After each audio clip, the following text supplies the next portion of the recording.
Ողջույն Տիգրան, Ողջույն։ այսօրվա թողարկումը տեսակապով ենք իրականացնելու, դու վերջին օրերին հետազոտական այցով Մեղրիում ու Կապանում էիր,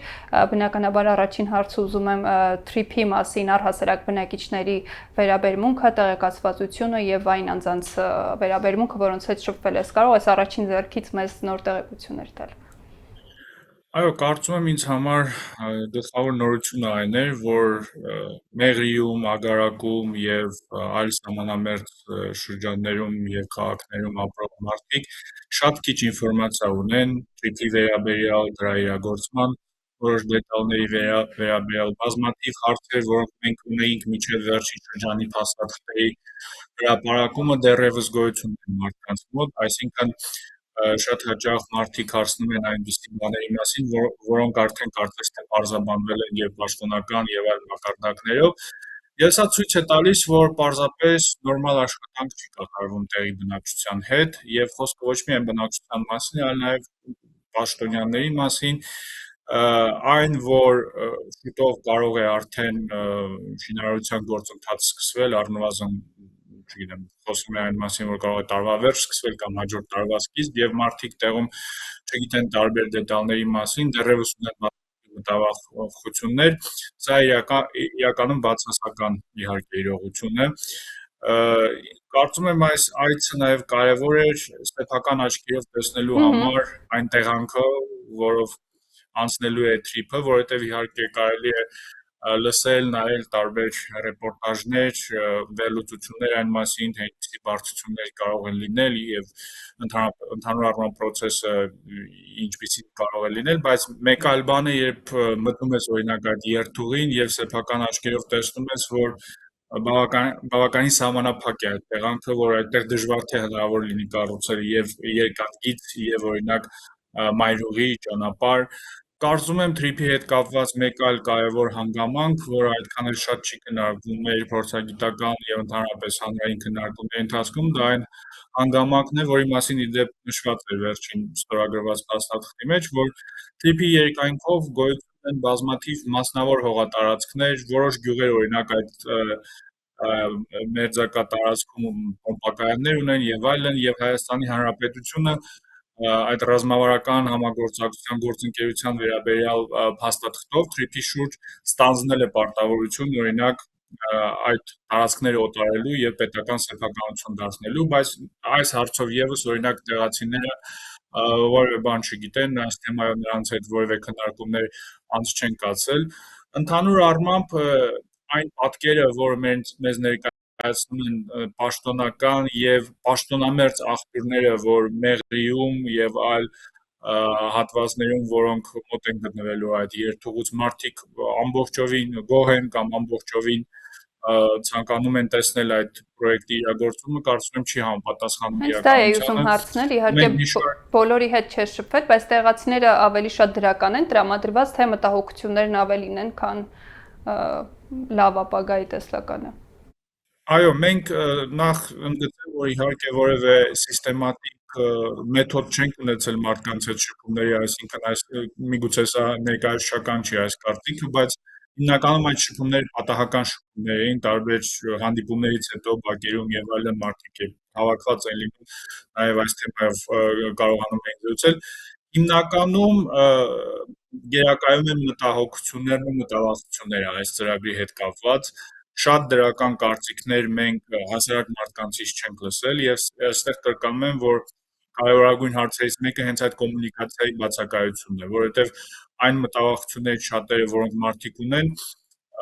արդեն իսկ պարզաբանվել են պաշտոնական փաստաթղթերով, բայց իհարկե շատ հեշտ է մտածել, որ դե հրապարակվել է ինչ-որ փաստաթուղթ, բոլորը կարող են բացել եւ ընթերցել, բայց իրականում այդ փաստաթղթերը մարդկանց շատ փոքր շրջանակ է կարդում եւ մարդկանց հետ տեղում ապրող մարդկանց հետ պետք է իհարկե աշխատել եւ պատասխանել նաեւ այն անհարմար հարցերին, որոնք շատ հաճախ ունեն, որոնց օրինակ ես չեմ կարող պատասխանել, որովհետեւ ամբողջությամբ չեմ տիրապետում ինֆորմացիային։ Շնորհակալ եմ Տիգրան, երկրորդ մասում կուզեի ամփոփել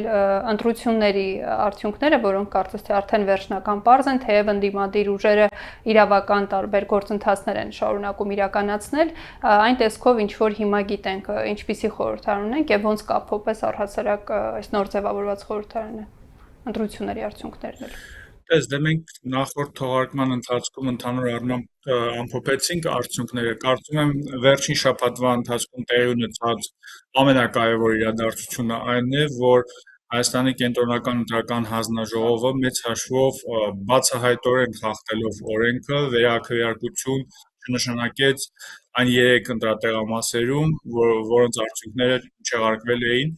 խախտումների պատճառով։ Իդեպ այդ ընտրատեղամասերից մեկը գտնվում է հենց Ագարակում եւ նաեւ այդ ընտրատեղամասը մեր այցի ընթացքում կողքով անցանք։ Սա կարծում եմ չափազանց լուրջ խախտում է եւ չափազանց լուրջ կարմիր գիծ է խախտել իշխանությունը, որովհետեւ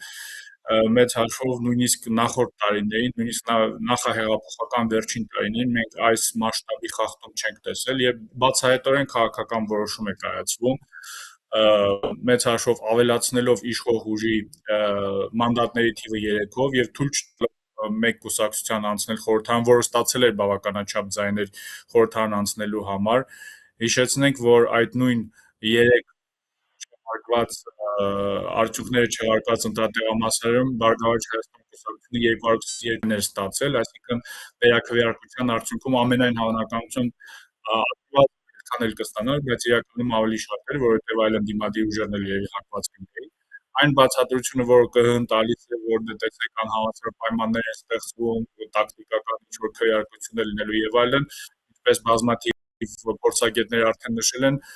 աբսուրդային է, որովհետև այդ բացատրությամբ կարելի է ընդհանրապես այդ կարգավորումը հանել վերաքվեարկության վերաբերյալ, որովհետև որևէ վերաքվեարկություն այդ պայմաններում է տեղի ունենում, եւ մարդիկ արդեն գիտեն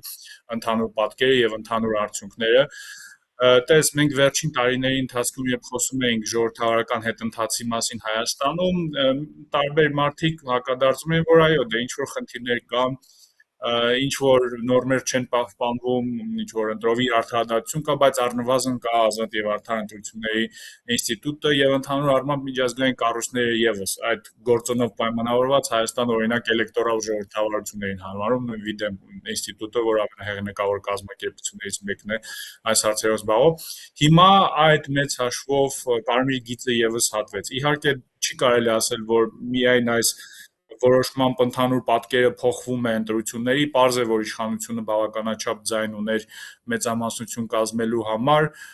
պարզ է, որ ընդդիմության ներկայացվածությունն էլ մեծ հաշվով ճիշտ է հասկանալի է,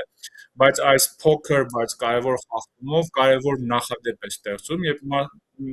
մարդիկ կարող են իշխող ուժը կարող է կամայականորեն մեծ հաշվով ազդել վերջնարդյունքի վրա եւ իրենց պարագայում ստանալ նաեւ ձայների խորհրդարանական տեղերի 3/5-ը, որը օգնելու է նրանց շատ ավելի միայնակ կերպով որոշումներ կայացնել։ Ես կարծում եմ, որ այս հարցի շուրջ շատ ավելի լայն կոնսոլիդացիա պետք է լինի։ Շատերը պատճառաբանում են, որ դե տեսեք ԲՀԿ-ն ընտրակաշառք է բաժանել եւ այլ ուժերը եւս ընտրակաշառք են բաժանել, բայց սա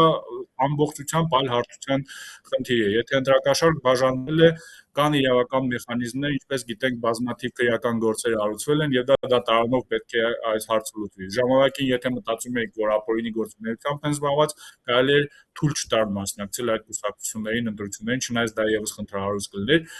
բայց մասնակցող ուժերից մեկի նկատմամբ չկիրառել այն օրենսդրությունը, որը կա Հայաստանում, սա, ինչպես արդեն նշեցի, չափազանց մտահոգիչ եւ վտանգավոր զարգացում է։ Խոսենք մի քիչ էլ արձագանքներից, Միացյալ Նահանգների նախագահ Դոնալդ Թրամփը շտապեց անմիջապես շնորհավորել Նիկոլ Փաշինյանին, իսկ օրինակ Վլադիմիր Պուտինը մինչ օրս ամեն դեպքում մինչև նկարահանման պահը որևէ պաշտոնական հայտարարություն կամ ուղերձ կամ շնորհավորանք չի հղել։ Սա ինչով է պայմանավորված ու նաև Ռուսաստանը թերևս շարունակում է տնտեսական ճնշումները, տարբեր ներկայացուցչությունների, մարմինների կողմից հայտարարություններ է տարածում Հայաստանի դեպի արևմուտք գնալու հակվածության մասին, սպառնալիքներից է խոսում, վտանգներից է խոսում ու դա ընդհանրապես սխալ է դիտարկում, միայն արևմուտքի վրա հենվել է։ Այո, կարծում եմ Ռուսաստանի այս վարքագիծը վերջին շրջանի այս ճգնաժամի մասն է հայ-ռուսական հարաբերություններում եւ արձագանքի բացակայությունը եւս պետք է այդ ճգնաժամով բացատրել, բայց կարծում եմ, որ մոտակա շաբաթների ընթացքում կարելի է որոշակի դեէսկալացիա ակնկալել այս հարաբերություններում։ Մենք արդեն առաջին ազդակները տեսնում ենք, դու նկատեցի, որ որոշ պաշտոնյաներ հարություններով են հանդես գալիս, ենթադրում եմ, որ նկատի ունեիր Ռուսաստանի արտաքին հետախուզական ծառայության տնօրեն Սերգեյ Նարիշկինի հարցազրույցը 10-ին, որտեղ նա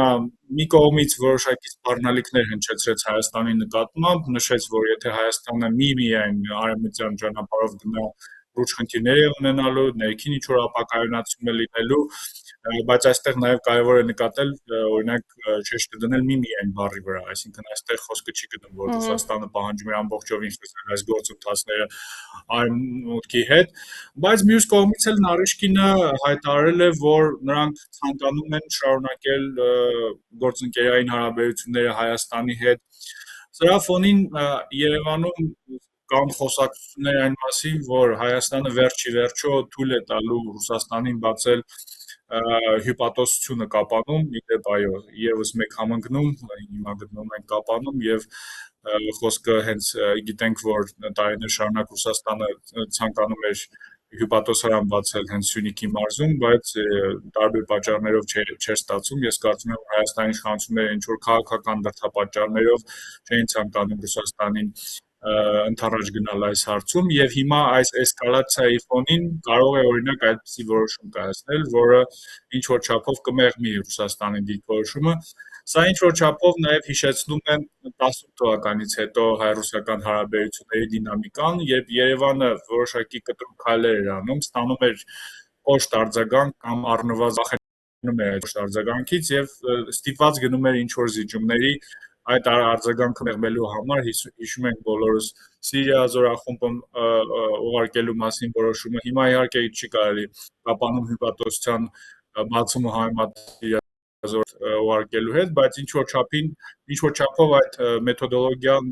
այդ գործելավոճը շատ նման է։ Ուստի կարծում եմ, որ կա հավանականություն, որ մոտակա շաբաթների կամ ամիսների ընթացքում այդ լարվածության աստիճանը ինչ որ չափով կնվազի։ Այսինքն կարող ենք ասել, որ Ռուսաստանը ամենայն հավանականությամբ կգնա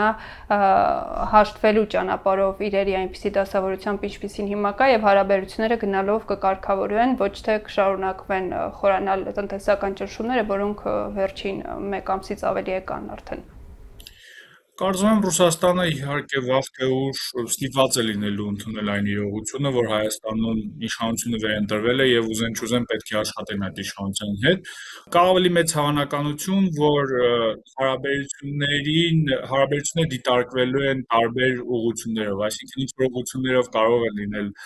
դեէսկալացիա, ինչպես արդեն նշեցի, այլ ուղղություններով կարող է պահպանվել ստատուս կվոն,